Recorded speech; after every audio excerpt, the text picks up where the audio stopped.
ആലോചങ്കൾ ഇന്ന് നമ്മൾ ഉണ്ടാക്കാൻ പോകുന്നതാണ് മിക്സ് ഹണി നട്ട്സ് ആണ്. ആദ്യം നമ്മൾ ഈത്തപ്പഴം എടുത്ത് നല്ല ജംബോ സൈസുള്ള ഈത്തപ്പഴമാണ് നമ്മൾ എടുത്തുള്ളത്. അത് ചെറിയ ചെറിയ പീസാക്കി മാറ്റി വെച്ചു. അടുത്താണ് നമ്മള് നല്ല പാകിസ്ഥാന്റെ ഫിഗ് ആണ് എടുത്തിട്ടുള്ളത്. അതും ഇതുപോലെ ചെറിയ ചെറിയ പീസായി കൊടുക്കണം. അത് നമ്മൾ ചെറിയ ചെറിയ പീസാക്കി മാറ്റി കൊടുത്തു. പിന്നെ നമ്മൾ വാൾനട്ട് എടുത്തു. വാൾനട്ട് ചെറിയ ചെറിയ പീസാക്കി നമ്മൾ അത് മാറ്റി വെച്ചു. പിന്നെ അൽമോണ്ട് എടുത്തു. അതും നമ്മൾ ചെറിയ ചെറിയ പീസാക്കിയിട്ട് മാറ്റി വെച്ചു. എന്നിട്ട് ഇതൊക്കെ പാടെ മൊത്തത്തിലൊന്ന് മിക്സ് ചെയ്യണം. ഫുള്ളായിട്ട് നല്ല മിക്സ് ചെയ്യുക. ബോട്ടിൽ എടുത്തിട്ട് അതിലേക്ക് ആദ്യം ഹണി ഒഴിച്ചു കൊടുത്തു. അതിന് മുകളിൽ ഒരു ലെയർ ഇട്ടു. പിന്നെ അതിന്റെ മുകളിൽ ഒരു ലെയറും പാടി ഹണി മിക്സ് ചെയ്യണം.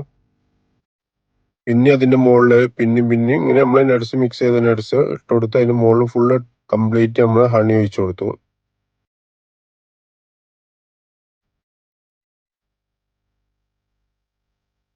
ഉണ്ടാക്കിയ മിക്സ് നട്സ് ആണത്. ഇത് ഹണി നട്സ്. ഇത് കുറെ ഐറ്റം നട്സുകൾ മിക്സ് ചെയ്ത് ഉണ്ടാക്കിയതാണ്. അത് നമുക്കും കണ്ടില്ലേ എങ്ങനെ ഇപ്പൊ ഉണ്ടാക്കാന്നുള്ളത്. സിമ്പിൾ ആയിട്ട് ഉണ്ടാക്കാൻ പറ്റുന്നുള്ളൂ. നമുക്ക് നമ്മൾ ഉണ്ടാക്കിയ ഇതൊന്ന് ട്രൈ ചെയ്ത് നോക്കാം.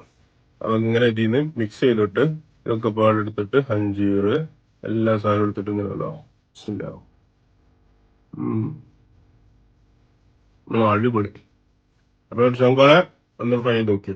Okay, bye. Thank you. Bye by.